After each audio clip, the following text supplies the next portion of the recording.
France Culture, place de la Toile, on retrouve Tristan Mendes France pour sa dernière chronique de la saison. Bonjour Tristan. Bonjour à tous. Vous voulez nous parler ce matin de la saga Breaking News sur Twitter. Absolument, j'aimerais effectivement vous parler aujourd'hui de la saga BNO News sur le service de micro-messagerie Twitter. Tout a commencé le 20 mai 2007 lorsque le jeune néerlandais Michael van Poppel, âgé alors de 17 ans, décide de lancer sur Twitter, je le cite, le service de micro-actualité le plus rapide du monde, à base de reprises de dépêches d'agences et de scoops glanés autour du globe. Son projet reste assez confidentiel jusqu'à ce qu'en septembre 2007, il vende à l'agence Reuters, tenez-vous bien, une vidéo de Ben Laden qu'aucun média planétaire n'avait encore vue. Van Poppel précise qu'avant cette vente, il avait tenté en vain de proposer cette vidéo à de grands médias en ligne comme iReport de CNN.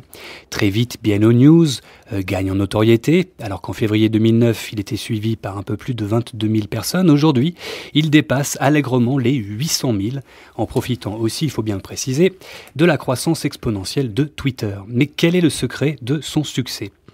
Eh bien c'est très simple, être le premier à sortir l'information. Et quand on est premier, on génère une très forte audience. J'ai pu tester ce phénomène en chronométrant le temps séparant la mise en ligne d'un scoop de BNO News et l'apparition de leur sujet dans le top 10 des mots les plus utilisés sur Twitter. Ce top 10, on l'appelle le Trending Topics et c'est une sorte de baromètre de l'actualité mondiale. Lorsque BNO News a mentionné la mort de Michael Jackson avant les grands médias planétaires, il n'a fallu que 19 minutes montre en main pour que ce scoop arrive dans le top 10 de Twitter. J'ai pu calculer une chose équivalente pour l'annonce de la démission de Sarah Palin de son poste de gouverneur d'Alaska. Quelques minutes après la publication sur BNO News, l'information atteignait encore une fois le top 10 de Twitter. Mais comment est-ce qu'ils arrivent à être les premiers sur l'information ? Eh bien, Van Poppel explique que les médias classiques attendent le plus souvent une confirmation officielle avant de publier une information, ce qui forcément délaye un tout petit peu sa sortie. Eh bien, BNO News, de son côté, se place précisément dans ce petit intervalle et n'attend pas la confirmation officielle pour rendre publique une information. Et ce qui est assez étonnant, c'est qu'ils arrivent à le faire sans commettre trop d'erreurs. En fait, Van Poppel s'est adjoint les services de vrais journalistes professionnels aux Pays-Bas, au Mexique ou aux États-Unis, et ils pratiquent tous une sorte de journalisme light, si j'ose dire, même si le terme est horrible, avec un seuil de tolérance face à l'information beaucoup plus élevé que pour les journalistes traditionnels. Évidemment, ça heurte tous ceux qui défendent à juste titre le métier de journaliste, avec ses méthodes de validation et son crédit particulier. Seulement, en étant un peu plus audacieux que les autres, Van Poppel et son équipe sont en passe de devenir le média planétaire des scoops devant les agences de presse comme Reuters ou AP.